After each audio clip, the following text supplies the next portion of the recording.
Well, hello and welcome to the next episode of 3Din30, Velo 3D's LinkedIn Live channel.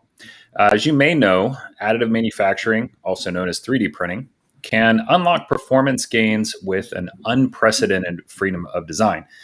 But many companies are still struggling to move into production with this technology. So, what works? What are the best strategies for designers to think about? What are the best strategies for manufacturers to think about? Today, we're going to turn things around a little bit. We'll be looking at the concept of design from the production lens, kind of giving us a hindsight is 2020 perspective. We'll be talking with Primus Aerospace. Primus Aerospace is a manufacturing partner who specializes in manufacturing highly complex aerospace products for their customers by getting involved early in the design cycle. And this enables them to consult on aspects of design freedom that are directly connected to manufacturing solutions. In our case, Velo 3D's metal 3D printing solution. And for Primus, they have a titanium system. So pretty cool system there. In our call leading up to this session, I learned some fascinating insights into how companies can be more successful implementing an AM strategy. And we wanted to focus in on that today. Also, please leave your questions in the comments below. We'd love to hear from you in this call and let us know how we're doing. Give us a reaction, thumbs up, little heart emoji, whatever you feel like. Joining me today is Gary Valancourt. He is the Vice President of Engineering from Primus Aerospace. Gary. And Narate Carbajal, the Lead Process Engineer for Primus Aerospace. All right. Great to have you guys on the call today. How are things going? Pretty good. Yeah, nice day. Good. So tell everyone a little bit about yourself. Gary, if you could give us a background first. Yeah, sure. I've been at Primus Aerospace for 15 years. I've been in aerospace manufacturing for about 25. I actually founded a company that specialized in complex 5-axis machining. So we're very passionate. I'm very passionate about the aerospace industry, and we do a lot of work and are involved in a lot of really cool programs. So we're excited to be here. So it sounds like you've had some experience in bringing new technologies into a manufacturing environment. Yeah, not only 5-axis, but now the AM side, the additive manufacturing side. So it's been a lot of fun, and that's part of what Primus does. Is we leverage new technologies and offer those as tools to our customers. And especially when you're getting involved in the design cycle, we can offer a lot of different options to help customers be successful in what they are trying to accomplish. So nice. Narate, tell us about your background. So I graduated from the University of Colorado with a bachelor's in mechanical engineering about 10 years ago or so. And I started out kind of in the casting industry. And so we kind of touched on, that was the beginnings of industrial 3D printing. But then I moved on, and now we're here in Primus Aerospace, where I've been working with, Gary and the whole team for about 5 or 6 years now. And so I bring a lot of the different manufacturing principles from the entire manufacturing industry, and it all kind of culminates in this AM step that we're taking. And you mentioned kind of being at the beginning of an industrial additive manufacturing. What was your first experience with a metal additive manufacturing solution? So initially, my first experience I'll say it begins with the sand industry, because I was in the castings. I saw a lot of 3D printed molds with the resins, and then we would pour the metal into the sand.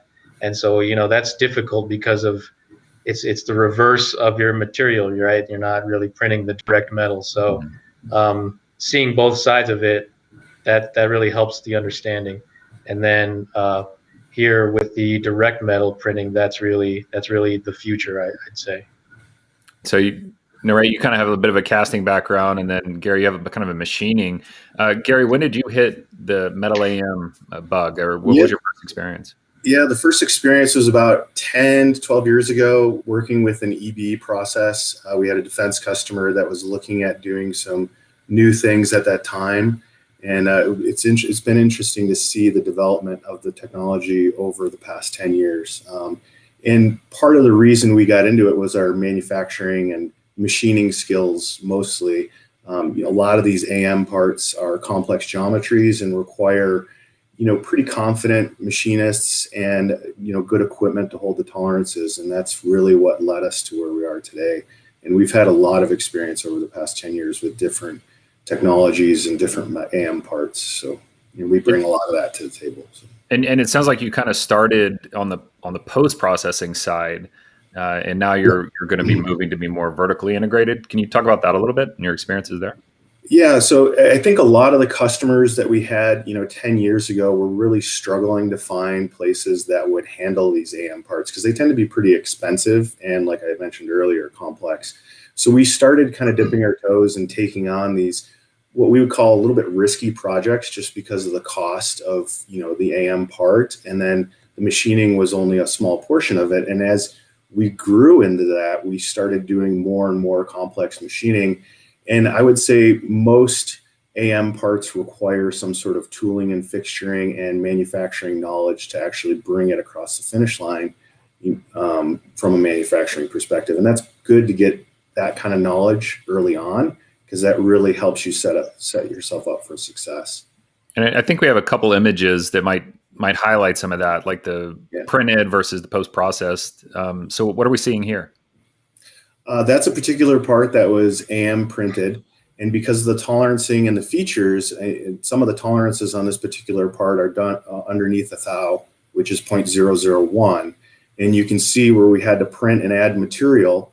And what you can't see is some fixturing features we actually put on there to actually hold on to that part to be able to machine some of those features. Yeah, you can see that right there. That's a good example of what the AM part looks like and then what post-machining process yields. So there's a lot of overlay here with the casting industry as far as stock adding and material removal. So a lot of planning beforehand to know how it's going to be approached in the post-processing phase of the development, because it's not you just add material everywhere and hope that it comes out at the end of this, because that defeats the whole purpose of the AM process. So we're trying to minimize the machining, but we also have to plan for the ability to hold it and accurately cut it, and all the stresses that go into the printing process are also a large factor in adding that material. So like when you're adding extra material, you're kind of building into the initial design where you're going to do additional operations. Is that what I'm so typically, in the current thought process, I'd say, of the industry, it's more of we want this part, how do we make it? A lot of times they don't really vertically integrate, like we said, where they're considering at the beginning of the process. It's more like, I want it to perform like this, and hopefully somebody can machine it. And they have some basic tenets of machining, and I think integrating the thought process of the AM into the initial design stages is really what can elevate it to gain the performances and the manufacturability of the later stages. Okay. And now kind of to take a step back here a little bit and talk about Primus Aerospace. I definitely want to give the audience some context into where you're operating so that they can sort of figure out what type of parts, what type of industries. Yeah, go ahead. Yeah, no, that's fine. So Primus Aerospace, we've been around for 22 years. We've got 2 locations, one in Lakewood, Colorado, and one in Golden, Colorado. We specialize and are focused primarily on the aerospace industry, and in that focus, it's mostly defense and mostly space products. We have a little bit of commercial that we work on, but we like to focus on that. We have about 120 employees. We have 12 senior 5-axis programmers and about 7 process engineers on staff. We definitely tend to set ourselves apart in the industry as far as our reputation to take on very difficult programs, and that's really where we like to focus. The difference between the 2 facilities, the Lakewood location specializes in a more production-oriented stuff, dedicated equipment, dedicated cells, and our Golden location, where we're doing the AM printing, specializes in more low-volume, higher complexity prototype type of runs. And what Narate mentioned as far as that getting involved in the design cycle, a lot of the best customer relationships we have is when we're vertically integrated into that. And a lot of our customers are getting us involved earlier and earlier in the design cycle. And those programs that do that tend to be much more successful from a quality, cost, and a schedule environment. So we found that to be very successful, and we like to vertically integrate. So, and one of the things that leads us to the ability to do these high risk parts is, over the years, and Gary has experience in this too, is there's expensive stock just in general. Sometimes a block of material is all you'll get, and so this is a similar path where when you print one thing, it's a decent length of time to print one part, and so the risk in the time invested is already there. And so the experience that Primus has with the initial stage of that ordering material, even, and starting from an expensive piece, and you don't have time to start over, and one shot, one chance type of thing, is really what enables us to have the success with these AM parts. And Gary, you kind of mentioned one of the shops was production, one of the shops was more prototyping. I know in our background call, we talked about experience with different research and development programs. Maybe you could give us some color on that. Yes, we've been involved in a couple IRAD programs and SBIR programs where customers maybe have an existing design and they've gotten funding to redesign it using more modern technologies. And we tend to fit really well into that kind of environment with the engineering team. We do a lot of design reviews, design for manufacturability. We've helped redesign a couple different parts to go into production, or most of the time it's a higher performing part, maybe not necessarily cheaper. Maybe it is cheaper, but a lot of the times it's a higher performing, more manufacturable part, and that we've been very successful in that realm. Nice. And in terms of just general differentiation in the market, is that kind of your sweet spot? Yeah, a lot of our customers give us a really good feedback. We do a lot of manufacturing reviews with our customers, and we tend to get a lot of really good feedback on how we handle that process. And a lot of times we're almost looked at as an extension of our customer. So it's a good place to be in from a customer relationship standpoint. Nice. And for our audience, it doesn't just have to be us talking here. Please send in your questions. We are live. So if you've got anything for Narrate or Gary, or anything you want to know about manufacturing for aerospace, please go ahead and leave us a question in the comments section, or let us know how we're doing. Give us a reaction, and we'd be happy to address your questions. So I do want to kind of dive in a little bit here. You mentioned some of the new technologies, some sand casting, high performance CNC. Now we're looking at additive manufacturing, and all of this is within maybe 10 years. It seems like. So the landscape of manufacturing is drastically changing rapidly. How would you recommend a designer or an engineer keep up with those types of changes? I think definitely engaging a supplier like us, I think we definitely set ourselves apart from that perspective. We do specialize in manufacturing, and we have a lot of tools to bring to the table. So the earlier on we can have those conversations, even if it is just a quick review, those conversations tend to go really well. So it's a good place for us to get engaged, definitely. Yeah, and I think part of it too is understanding the concepts of all the various manufacturing. So, a lot of times when a designer sits down, they have this one process in mind, and they say this part's going to be machined, or this part's going to be stamped. And so we've had some success with saying, well, if you combine these two, then you might save some time. And and integrating the AM thought process into the very concepts of your design before you even begin really can change how fast it gets made, and like Gary said, its performance greatly. When you start reducing components, you start reducing weight, and in the aerospace industry, that's almost king in certain areas. That's really what you want. Well, and if weight's not king, then quality probably is. So we've got a good question here from the audience. Yeah. There's a lot of mention of engineering and machining, but let's talk about quality here. What inspections and NDT, or non-destructive testing methods, are you using for complex AM components? Yeah, so a lot of the AM components, we can do X-ray, we can do NDE, we've even just recently done some CT scanning. So it really depends on what you're looking for. And then from the quality perspective, I mean, that's one thing that Primus brings to the table, is not only all of our approvals and certifications with major customers, but also our quality certification. We're AS9100. We're very used to playing in that space from a quality perspective. There's the jokes that we sell paperwork sometimes, but that is a very good skill. We have 8 CMMs, we have scanning technologies. We're very well versed in different forms of quality paperwork. So that's one thing. It's one thing to be able to make a part. It's another thing to verify and give your customer the confidence you've met every single one of their specifications. And in that confidence building, we very often are building these integrated tensile bars into the builds to give them the benefit of the values that you can measure, destructively. I know that question was about NDT, but even destructively is very useful in understanding how the build went. And the quality systems that the Velo machine, the Sapphire, has in place that track the quality of the build, and every layer basically has its own sheet of data that spits out. So I think it's monitored very well with the Velo machine especially, but customers are wanting more and more. They want tensile bars with every single build, and that's no problem. We can get all the data you want. Yeah, and that monitoring platform, just for anyone in the audience, is called Assure. That's Velo 3D's quality assurance and control platform.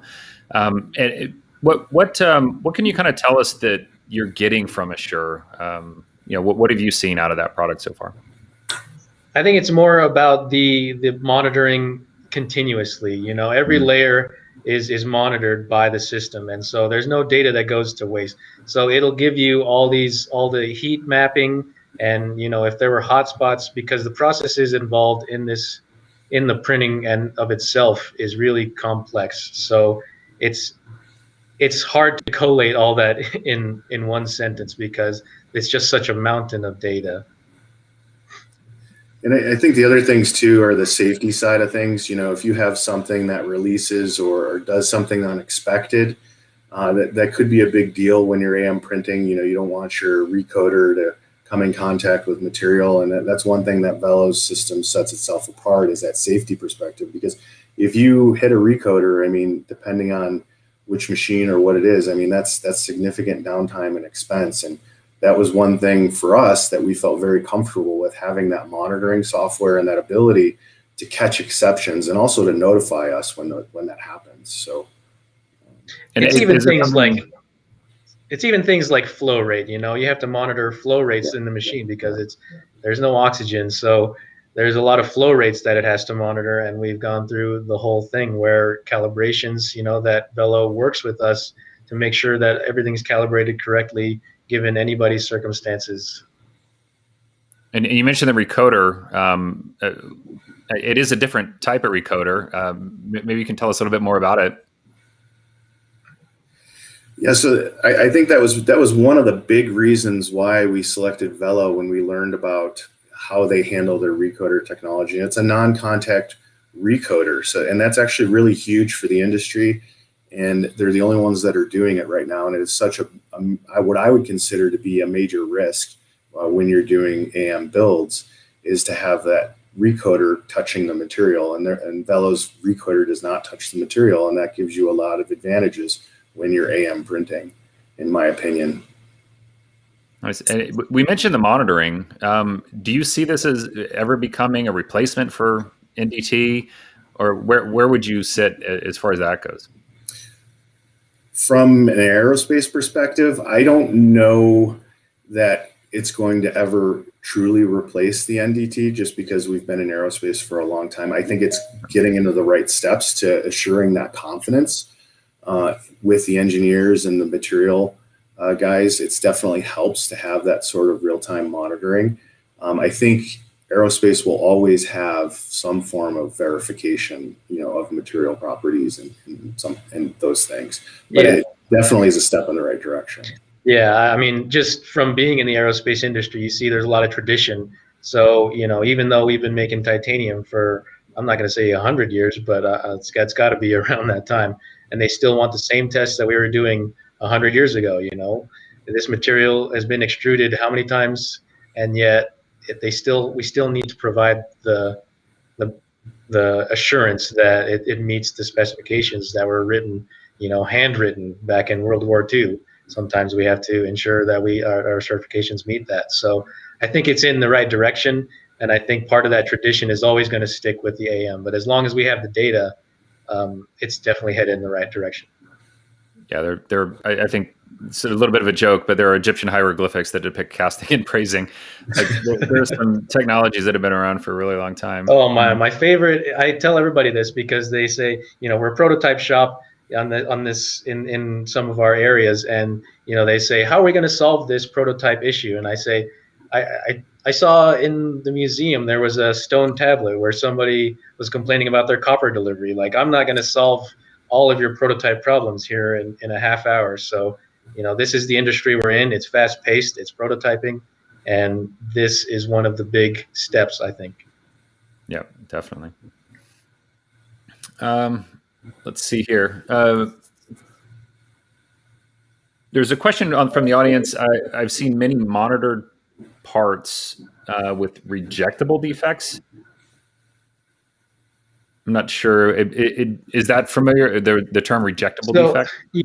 So I think one of the things that Velo is not, I'll say that they've improved is these defects, because a lot of times in these traditionally 3D printed direct metal parts, there's a lot of porosity, and that comes from the laser sintering and hot spots and stuff like that, where these globs of liquid metal start gathering and creating voids in areas where it wasn't anticipated in the software. So the monitoring that Velo has takes care of that, and it definitely it's greatly reduced it. And so part of these CT scans that Gary had mentioned watches for those. But the processes that are integrated into the flow software that Velo co-developed, and it's all integrated by Velo. So they made this flow software, and they made these processes because they saw that they didn't want these voids and all that other stuff. So yes, you're always going to monitor it, but I think the more Velo parts are studied by more than just Velo and our partners, I think the more you'll see it's not as critical as it has been in even just the last few years. That's good to hear. Real quick, just a reminder for our audience, we are live. You can kind of hear we're taking some questions live as well. So please feel free to submit them at any time. We have about 6.5 more minutes left in the session. So please go ahead and get them in early. Give us a reaction and let us know how we're doing. I want to move into a little bit of benefits of AM and kind of talk about that, a little bit of advertising for the industry. What are the benefits that you're seeing in the aerospace industry for the technology? So one of the more successful ones was it was a pressure tank, and we were able to design in the channels, so it eliminated all the tubing on the outside of the channels. And that's one thing I would say is relatively unique to Velo, is to be able to print support free. So we can print geometries that in the past have been problematic. So the other portions of that is that consolidation of those assemblies. We had an opportunity to help redesign a titanium component that had 12 different components, 12 individual child components plus fasteners. I think there was over 48 fasteners in this assembly. We eliminated all of that and made one complete piece. And I think from an engineering perspective, that's a much higher performing part, and it's a lot easier to manufacture using the AM process. One of the benefits we're seeing lately is we can go a lot quicker from CAD to an actual functional part. Normally in the machining process, that might take 2 to 4 weeks to get material. We have material on hand, and we can be printing in a day or two and actually have a part in a couple of days, which sometimes is huge for our customers, especially if they're wanting to move fast. And then we've mentioned it a couple of times, approaching the design from a performance standpoint and not being limited by traditional manufacturing methods, whether that's sheet metal, subtractive machining, or any of those items. When you look at it holistically, you can end up with a much higher performing part when you're using all those tools. So Right. Any comments on that? Some of the benefits you're seeing from the technology? Yeah, I mean, really, Gary covered a lot of it. It's mostly the performance. So it's easier to design for it because you have much less restrictions. So when you shed those restrictions, you can design to what you truly need instead of needing square corners for an end mill, say, or things like that. So I think the hugest benefit of all is, like you said, the performance and the loss of restrictions in mapping out how you're going to make your parts. But it sounds like with all the consolidation of assemblies, you're eliminating. I mean, less parts, less interfaces, less chance of something going wrong, maybe down the line. Do you see that as a benefit as well? Yeah. So it still needs its interfaces, precision processed. So I think you're never going to fully eliminate all the parts into a single part, but as best as you can, these interfaces are equivalently performing to the machine parts. So it's only a net gain. There's not really there's no trade-off, besides making 1,000 parts that are the size of, a 20-inch wheel is really the only place where things start to happen. But other than that, it's the reduction of parts and less things to go wrong, less tolerances to hold between each other, less stack up, which is an entire industry on itself. Yeah, and I think that stack up thing is important. We have some titanium parts that we have to machine to pretty tight tolerances and then post process in a EB welding process. And we're starting to go through that effort of proposing AM, because it's going to make, at the end of the day, the part's going to be higher performing. You're not going to have the issues that we are had with EB welding two different components together. And so it's really interesting, and it's exciting to see the technology start to be implemented too. Nice. We do have a question from the audience. How is soot managed or monitored? Any comments on that? Yeah, so there are multiple filters in the Sapphire machine. So the argon atmosphere also plays a role in carrying away the soot. So these filters are very safe. They carries and captures all of the soot, and then once a month you got to clean them out. So it's not a done deal. But given the safety factors that are part of the machine and the processes that Velo has developed in cleaning these filters, it's all planned out. So we know exactly when you got to flood these filters, for instance, because it gets very dangerous in this process with the titanium powder. It's almost like flash powder, and then you put dry carbon on top of that, and you got a recipe for disaster. So all the systems in place and the planning that Velo has done in developing their filters and their filtration system and the argon delivery is all integrated together. And so it's almost not even an issue dealing with the soot. It's more dealing with how you're going to put so much powder in the machine. Mm-hmm. Yeah, and I think that in situ passivation that Velo's developed is a huge add to that whole process also. So they have some processes that may help the safety aspect of the soot and keeping the soot off the build too. So nice. Well, we're less than a minute. I kind of want to give a chance to wrap up here. So maybe we'll go to Gary, then narrate. If you could wrap it up for us. For the designers in the audience, what should they be thinking about and why with regard to additive and manufacturing? Yeah, I think it's been really exciting for us just to be able to propose this as a tool to our customers. I think it's even changing the way we think about approaching manufacturing, and that some of the pre-calls we've had, that's kind of what's come out when we've been discussing some of the successes we've had with it. And it's really exciting, and I think it's really important to get and I think Velo sets itself apart a little bit here too, because of the support and the engineering expertise they have with AM printing and using their machine and what's possible. And we bring to the table a little bit of that measuring and monitoring and some of the traditional manufacturing methods. So it's been a great partnership for us, and our customers really respect that too.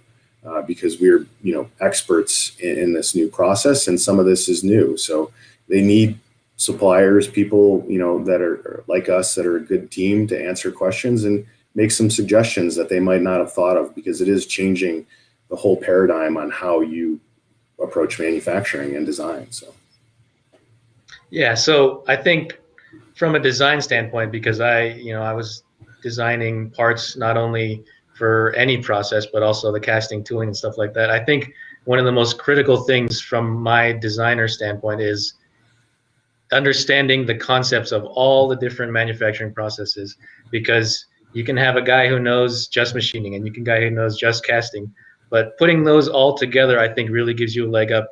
And this is just one more entire field of study that hopefully you can at least gather some of the concepts to design for. And I think even having it in the background of your mind helps you design more efficiently and design better performing parts. It's kind of like selecting the right tool for the job, and now there's a new tool available. Yeah, there's a whole new tool. Awesome. Well, thanks, guys. 30 minutes goes by fast. So another great session. For our audience, we do these about once every 2 weeks. So please stay tuned. Follow us on LinkedIn so you'll get the notification for the next show.